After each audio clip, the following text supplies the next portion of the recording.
Manalangin tayo sa Amang may kapalungkang ang abong sa ulo natin ilalagay para ipaiwatig ang pagbabagong buhay ay marapatin niyang kawaran ng kanyang pagpapala at malaking pagmamahal.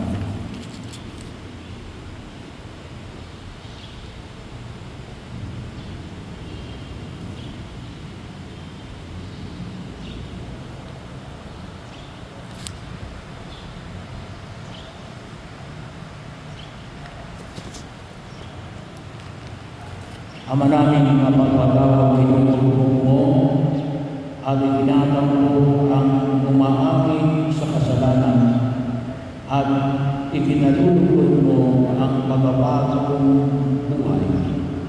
Dinggin mo kami at tugupin sa pagkakaloob mo ng pagpapala bilang pagtatampo sa iyong mga lingkod na naglalagay ng abo sa ulo. Sa pagganap ng 4 na araw ng paghahanda para sa pasto ng pagpabuhay, marapatin ang kami maging dalisan para sa pagliliwang ng tagumpay ng iyong anak na siyang namamagitan kasama ng Espiritu Santo magpasawalang hanggan.